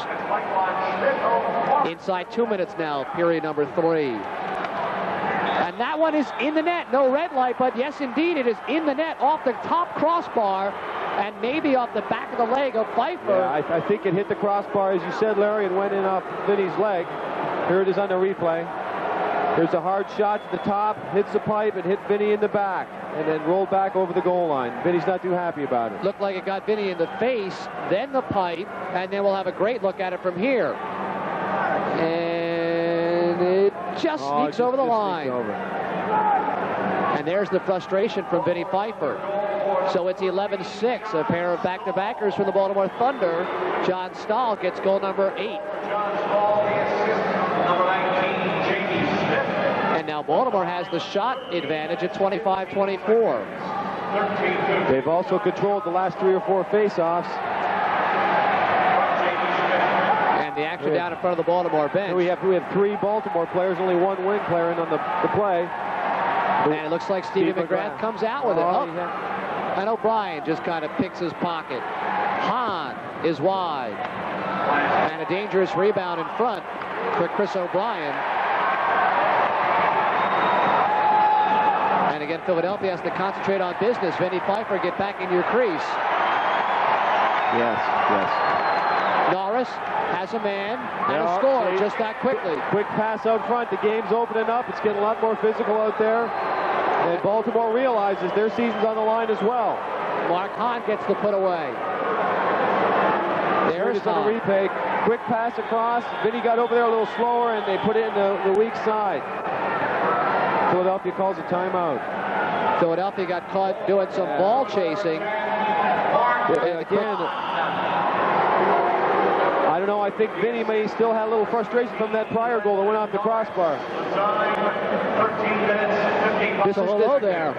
This is what happens, and I've seen it happen so many times where a team jumps out front by 4 or 5 goals, and then next thing you know, the other team's back in the game. And so a 6-goal lead is not a safe lead in box lacrosse.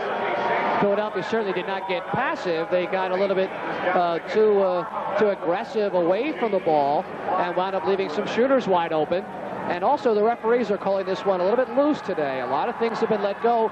Very few penalties in this one, and Philadelphia now with the lead might have liked it called a little bit tighter. I think that in many ways I believe that if it's a wide open loose game, it favors the Philadelphia team. They, I believe, have some better individual talent and some better stick men down the lineup. I know when I was playing, I enjoyed it a little bit more when it was wide open and end-to-end. Against a team like New Jersey, you have to be a little bit more disciplined in your defense and set up more on offense and be more careful. But against Baltimore, I think that if the Wings take it to them and force the break, I think it's to their benefit. Great timeout for Coach Evans to regain some equilibrium. 3 unanswered Thunder goals. The Thunder know that they have to get as many shots as they can because they got a big hole to get out of, and they're just firing it, and it's working. And as you've said, Mike, they're really controlling the faceoff. Yeah. Shaw off the draw, cleanly wins it and scores. Just walked right on in and scored. Philadelphia is seeking a crease violation, but it will not come. And it is 11-8. Again, he breaks down the wing. Shaw just muscles his way in. Tony Gresh can't push him out. Vinny commits himself, and he puts it over his left-hand shoulder. Any chance of Vinny tiring? I don't think so. Vinny Pfeiffer, a lot of people don't know it. He's a triathlete. You know, he's a tremendous athlete. He competes in triathlon. He's a strength coach at Loyola College. I don't believe he's tired. I just think that was a judgment mistake on his part. He was somewhat screened by Tony Gresh. And our great replay indicated no crease violation, so a good no call by our officiating crew. It's 11-8. The fourth quarter will be significant. Again, Baltimore comes up with the loose ball in the face-off. J.C. Conley controlled it and lost it. It's amazing how goals seemingly come in bunches in this game. As I said, it would be nice for Vinny Pfeiffer to have a cushion to work with. He had one 5 minutes ago. Somebody deflated his air cushion. In most sports, 3 goals is a pretty good cushion, but not in lacrosse. What a hit by John Tucker on Willard in the closing 30 seconds. John Tucker has to get down the floor. He cannot stay back on defense. And Tuck again seemingly winded for the final 15 seconds. He'll stay out there. There he is. They're setting up the offense. Tucker cuts right. Has Danko for the goal. Great pass, Tucker to a cutting Danko, who throws it in. That's a huge one. Paul Danko, this is his first game in the lineup since the first away game. Takes a quick feed from John Tucker, cutting across the middle. Again, good bounce shot between the legs. Manos is a little bit dejected by that goal. Danko finally joins the goal parade on the scoreboard. A member of the North Carolina championship squad back in 1982 gets his first. It's 12-8. That's a huge goal just for momentum's sake as the fourth quarter begins. Again, Baltimore controls the face-off. Oh, that almost snaked its way across the line on Pfeiffer. And Jeff Pico, it's a piece. Those are the type of plays that give coaches coronaries. Let's take a peek at it. Shot from the blue line. Just about rolls over. I don't believe it did. Plus, I believe that it's hard to tell from this angle. Certainly looked like it did cross the line, but did the blue light come on first? And that's the referee decision that indeed it did. That backspin, it did roll across the line, but by then the 5 seconds had expired. The shot was taken with 2, so we've got an exciting 15 minutes of action still yet to come. Philadelphia, a 4-goal lead on Baltimore. Come right back with us for quarter number 4.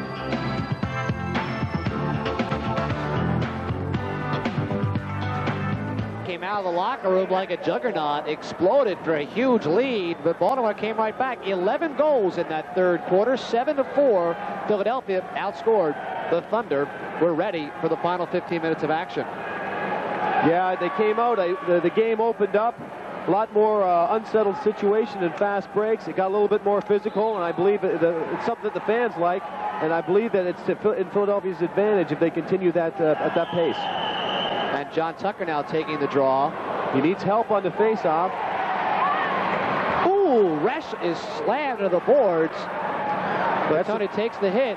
That's the first face-off that Philadelphia has won out of the last 5 or 6.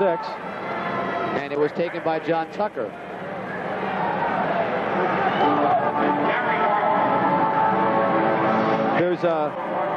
It's too early now, and the game is too close, but there will come a point where Philadelphia has to be concerned about taking some time off the shot clock. But there's plenty of time left yet for that. Tucker falls as he goes far boards. And kind of a wild pass throw back into the neutral area, where Danko runs it down. Left wing, Bozell. Has a man cutting. That hit the pipe. How do you like that? Off the inside of the glove. I think the goaltender was looking at the cutting Philadelphia player rather than the ball. And it looked like it caught his arm and then hit the pipe. And again, that's the tough decision for Philadelphia. Do you run the clock? Are you content with the lead? Do you go into a defensive shell, or do you need a couple of more? They've taken a minute 15 off the clock. In possession. Way with shot clock at 10. Gets a screen from Tasker. That's behind Manos. But he goes down to his knees to cover. They looked a little unorganized out there. Here's Hahn off the bench. Picks it up off the loose one. But he's hammered down by Matt McGeaney. And you don't want to see Philadelphia get into a purely hold-on-for-dear-life style. There's plenty of time left. Glenn Norris directs traffic. To John Stahl. He'll get the Norris screen. The quick switch by McGeaney. The double screen for Stahl. Drops it back to Hahn, and he beats Vinny Pfeiffer from 30 feet out. He's a tremendous shooter, and again, Vinny dropped down, and I think it stuck between his legs. We'll see it on the replay. Ball comes out front. Hahn takes the quick sidearm right, left-handed shot. Vinny got a piece of it and rolled in, passed it over top of his leg. And do you think about yanking the man that has brought you here, Vinny Pfeiffer? I don't think so. I believe that this is the first little slump I've seen Vinny in. And I believe that, you know, unfortunately, we've decided to go with a one goaltender system, unlike a lot of the other teams. And it would be tough to put Kevin Bilger under these circumstances. He certainly has earned the right, has Vinny, to play his way through this problematic period. Yes. But it's 12-9 now, and this season, if you gain control in the face-offs and you have the ball in the other team's offensive end, you don't have to worry about it. Good point.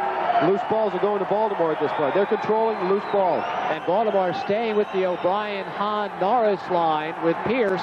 There's another squidgy by John Stahl, I believe. That, again, a tough bounce shot to the right side, and Vinny didn't seem to be quite ready for it. He didn't set up, and the corner, we picked the corner. Here he is, cuts across the middle. He's well out there. It's a tough bounce shot to Vinny's left. And we look down at the bench and see Coach Evans calling over John Tucker, not motioning toward Kevin Bilger.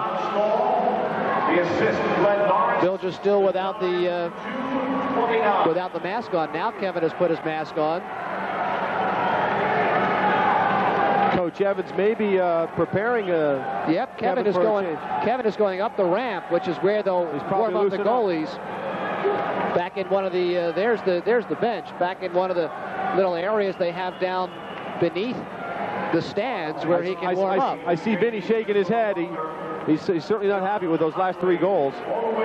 It is suddenly 12-10 with 12:30 remaining. This is a critical face-off here for the Wings. J.C. Conley will take it against Shaw. And Baltimore comes up with it. Just a clean winner. Shaw to Jenkins, to Willard. Vinny Pfeiffer can expect some more long shots. That's Holtzkamp. And Al Blau has some words for Shaw and McGrath, and I believe they'll both be going off coincidental minors. I missed that, Larry. I guess there must have been a little poking going on by those two. But Al Blau, the referee, has kept a tight control on this game. Says he does a lot of his refereeing without blowing the whistle and making the calls, just by communicating to the people on the floor about what he'll take and what he will not. So indeed, coincidental minors for Steve Shaw. To the Wings, number 13. Another face-off situation here. 2 minutes, nothing. Shot of the penalty, 2:46. And Philadelphia the winner. Steve Shaw. Reeves in the neutral zone. Sets for Gary Martin. And now the line change is completed with Conley, or rather with Lehman and Carruthers. That's G.T. Carruthers out of Washington and Lee University. Lehman.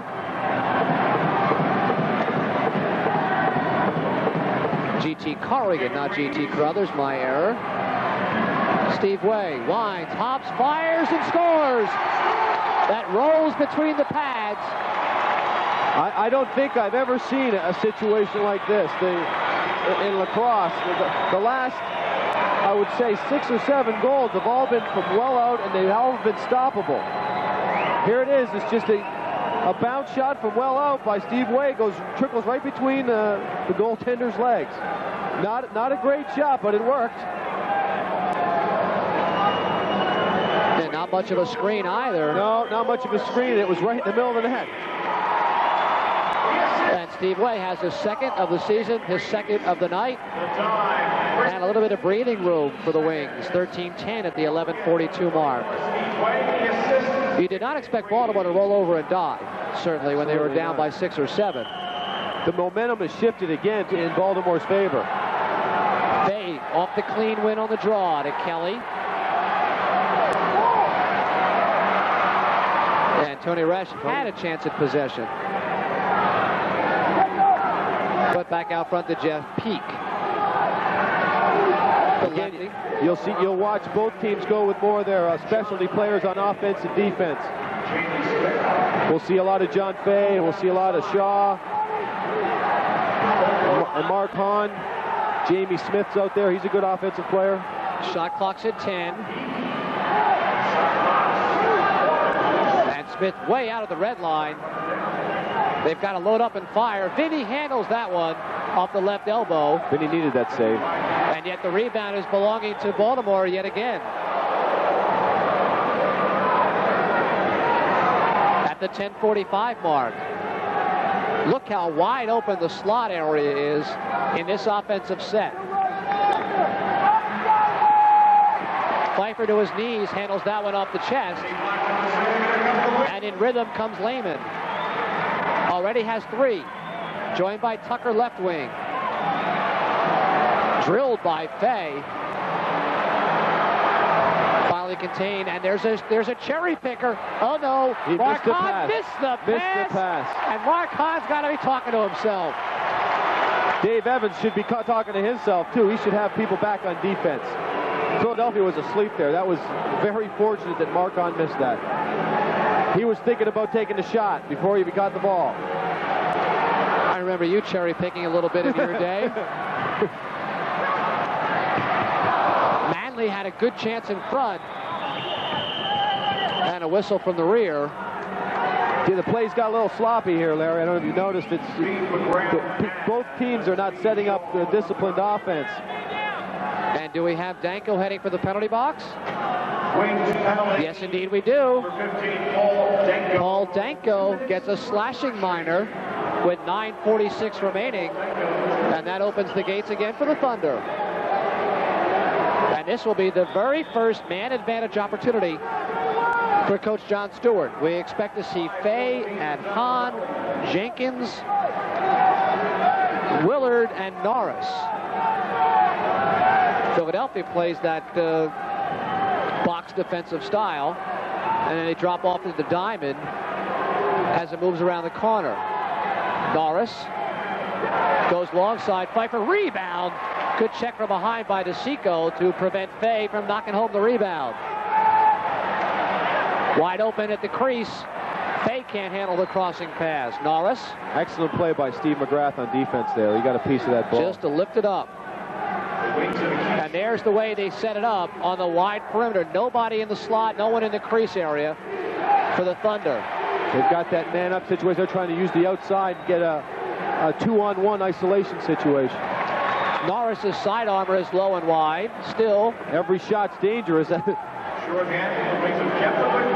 Possession belongs to the Thunder for Shaw. Gets the screen off the chin blocker. There's a fast break.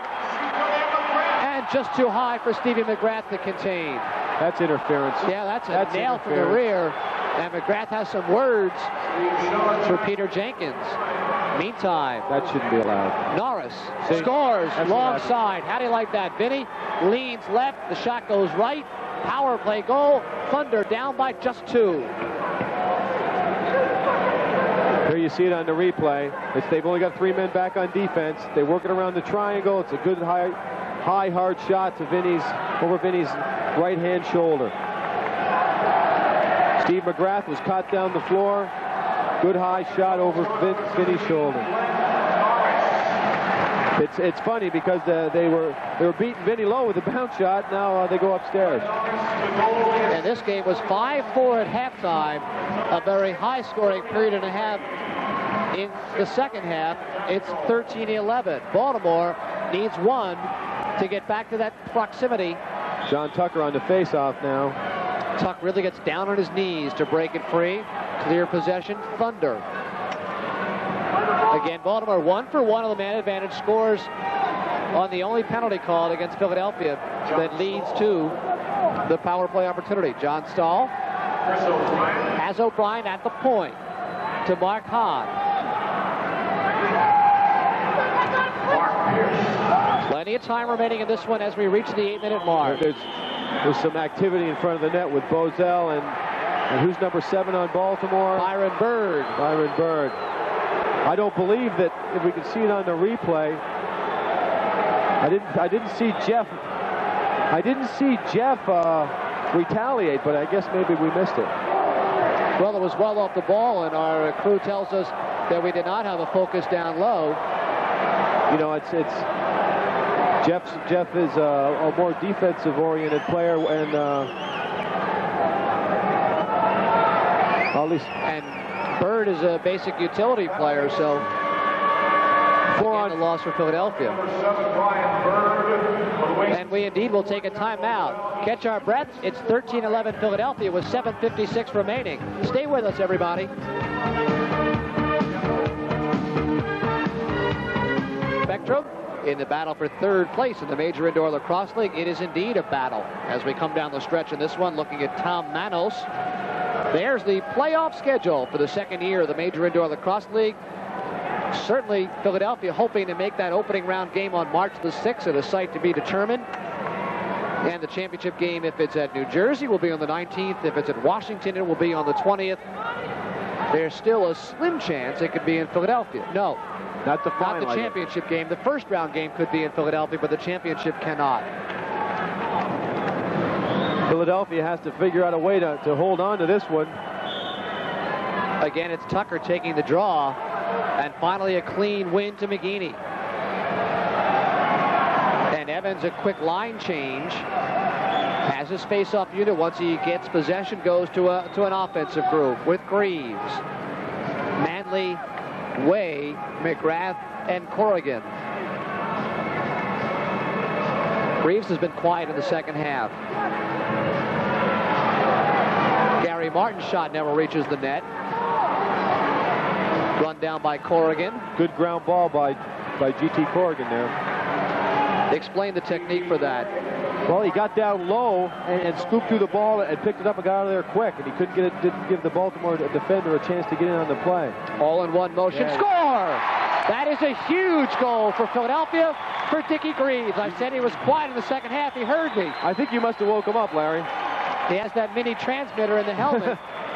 Well, as I said at the beginning, he's had a hard time finding the net. He gets plenty of shots, and here it is. He comes off the pick in the circulation offense and just lets the underhand shot go. Picks the far side. Wings goal scored by number 12, Dick Greaves. And that gives Philadelphia margin for error for the final 7 minutes. Give the assist away, who set him up. Great shot of that long side, low shot from Dickie Greaves. There he is. 52. Greaves, his 8th of the year. This is a very important face-off here for Philadelphia again. They haven't controlled the face-offs in the second half, and they have to get possession and take some time off the clock. Is J.C. Conley taking it this time against Shaw? And Shaw beats him, and it leads to a breakaway. Off the draw, score by Peter Jenkins. Off a clean win, far side boards. Jenkins ranges in on his own and puts it away. 8 seconds apart. It's now a 2-goal game again. And that should never happen. Here on the replay, he just cuts across and puts it over Vinny in the short side. Vinny seems to be dropping down. I think that those low shots that beat him earlier on, he's going down a little too soon here, but it's not his fault. The Baltimore player just breaks right across the net, right in front of the net, puts it in the short side. How did Jenkins get so wide open off the face-off? Defensive breakdown there. As everybody went for the ball, 4 men around the ball, the 5th man in. Philadelphia has Jenkins. 2 men back on defense here, if you notice, Larry, on the face-off. Right.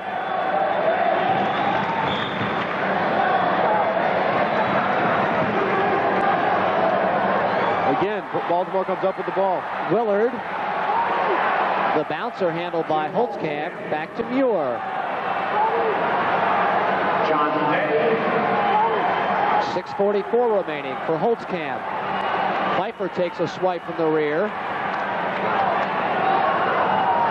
Good defense by Pat Lander. And a much bigger player.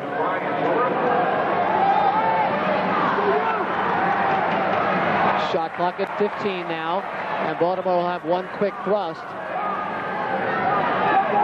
At 8 seconds, Jenkins will probably go one-on-one on Delegati. That one hit off the chin mask. And Delegati comes out with it. Not known for his blazing speed. Here's Louis. Goes behind, draws 2 defenders, and it just slips out of the stick. of Mark DeSico. Inside 6 minutes. Philadelphia trying to get their defensive players out there. Baltimore, similarly, is trying to get their offensive players into the game now. And a really wide spread on the floor. Good screen for Fay, and he beats Pfeiffer long side. Again, Vinny comes over to protect the near side, and Fay's got the long side measured. It's a 1-goal game, believe it or not. Here it is. Good pick out front. John Fay cuts across, switches back to his left-hand side, catches Vinny leaning to the close post, and he puts it over his shoulder. Excellent shot by John Fay. Once again, he's a pure shooter. You give him an opportunity, he's going to put it away. Just a great switch of the hands. 20 feet out to set it up. 9 minutes, 30 seconds. Well, here we are. Well, the Wings have lost 3 one-goal games. They lead this one by a goal with 5:30 remaining. Philadelphia had an 11-4 lead midway through the third period. Again, the face-off won by Baltimore. And that's the story of this one. It's hard to imagine a team can lose a 7-goal lead. Well, at the time you said it was not over, and you were certainly right. There we are at 5:10 and counting. Manley has no stick. That's interference there. Philadelphia cannot go into a shell. They have to still push the ball up the floor. Well, they're going to get a power play opportunity on the holding minor. And here it is. It's in the lower part of your screen. The penalty was called on Smith. He just grabbed Greg Manley's stick. No, that was not the penalty. The penalty was on Smith grabbing McGeady by the helmet in the bottom part of the screen, as we saw that. Oh, we missed that. Okay. It was not the grab on Manley's stick, which also could have been a penalty. Either way, as we reach the 5-minute mark, Philadelphia man advantage against the Baltimore box. Greaves at the top with Tucker. And I know Philadelphia would like to bang one home here. They're not just trying to kill 2 minutes. They got to move it in. Dick Greaves at the point. That was too high from Lehman, hit the helmet. They need some help on the loose ball.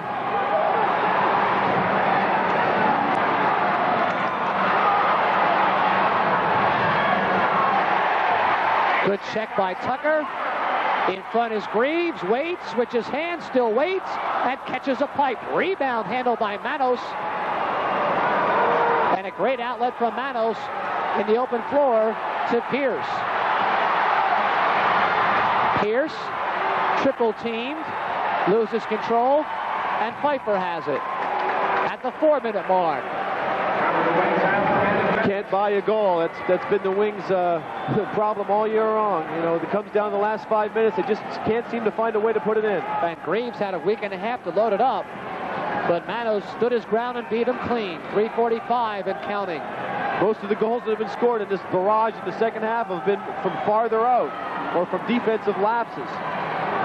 Like three-point shooters in college basketball. Yeah. You teach kids as youngsters to work it down low, but all the benefits are coming from out of the top. Greaves, stalking, has Tucker, working in front, just wide. Lehman couldn't finish it all. Again. At the 3:20 mark.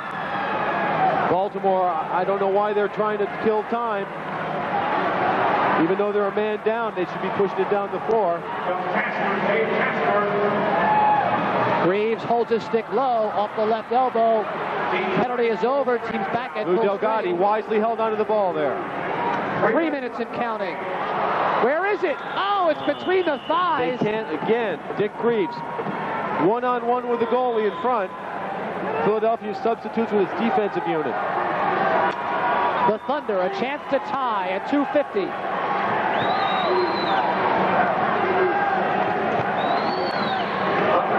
You see it counting down, lower right of the screen. Vinny Pfeiffer has to come up big here. Vinny leaning over those huge quadricep muscles, waiting for the action to come at 2:30.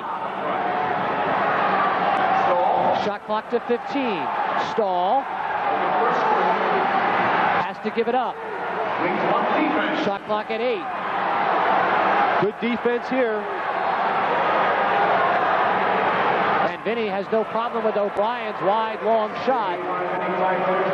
As we come down to the 2-minute mark. Quarter number 4. Strap yourselves in for the last 2 minutes of play. John Tucker's walking it up the floor. Lou Delgado, you want him out there towards the end. He's a possession player. He's tough to get the ball off of. Successfully killing about 25 seconds already as they just now crossed the red line. Conley. Tony Resch keeping the defense busy in tight. Conley gets a screen and a break. Joel, that's well wide as JC really went for a corner. And Baltimore with a chance. There's an open mark. Hahn, but the pass is too long. Pfeiffer comes out, sweeps it to the neutral zone. Norris has it. Hahn. Good save, Pfeiffer in the 5-hole. And Conley comes down with it with 1:10 remaining.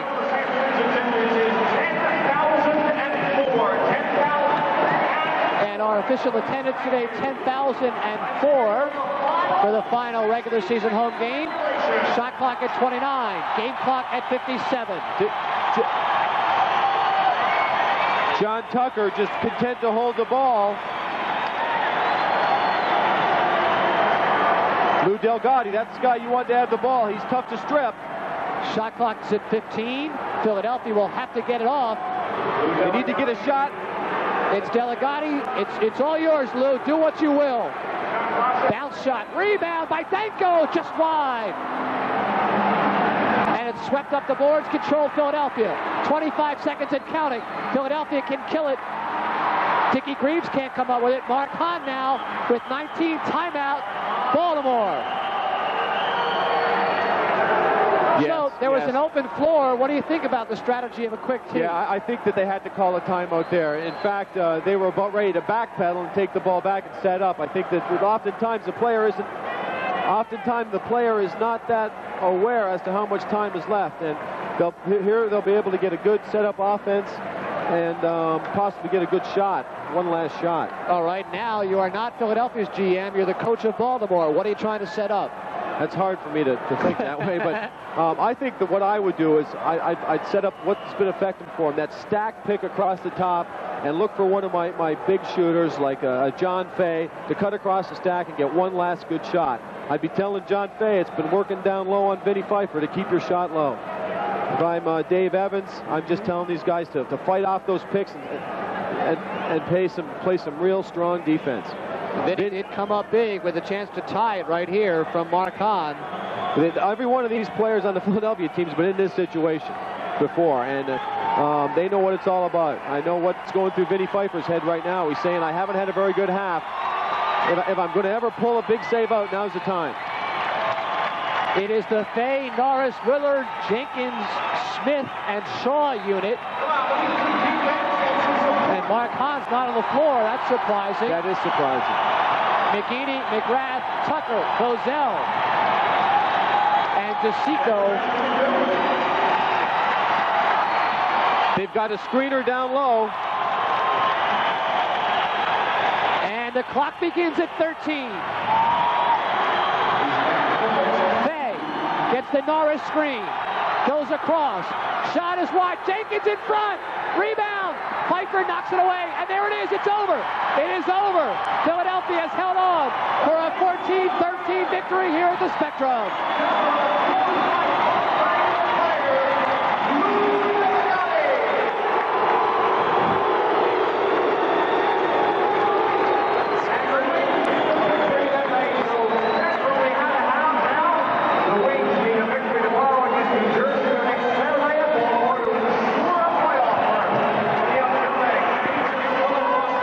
Philadelphia now with a legitimate chance to get into the playoffs with a big one-goal victory over the Baltimore Thunder. Final score, Philadelphia 14, Baltimore 13. And we'll come up wrapping this one up when we return right after this.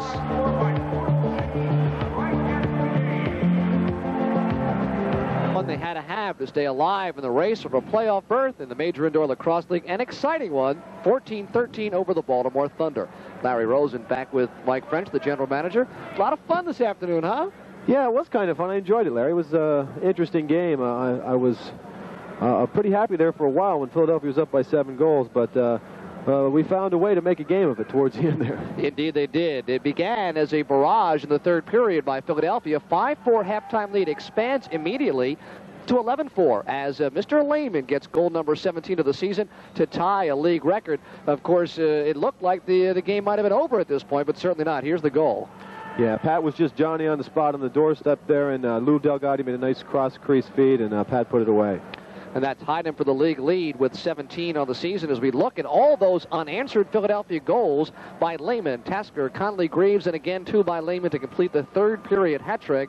And it was an 11-4 lead, but back came Baltimore with Norris and Stahl scoring still in the closing moments of the third period. Hahn and Shaw to make it even closer. Danko got his first to give Philadelphia a couple of goal lead, but then in the fourth period, back came the Baltimore Thunder flying once again as Hahn and Stahl got it close. Way and Greaves gave Philadelphia a little breathing room. Back came Jenkins and Fay, and we had to go down to the wire to see how this one was going to come out. That closing sequence, the final 20 seconds, just amazing. You describe it for us. Yeah, Philadelphia had their defensive unit in there, and Baltimore looking for that one good last shot. And as I said, John Fay's their man, their main shooter.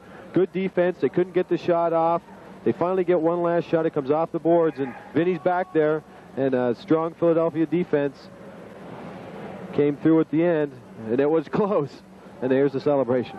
And right about there, the blue light came on. The game was over, and Vinny, with all those pads, leads the cheers. Philadelphia has won it by 1 goal, 14-13. Of course, Philadelphia had lost 3 games by 1 goal. The other loss by 3 against New Jersey. Nice to be on the other side of a 1-goal contest. Yeah, I was beginning to wonder whether or not I'd ever know what it was like, but this was obviously a tremendous win for the Wings here.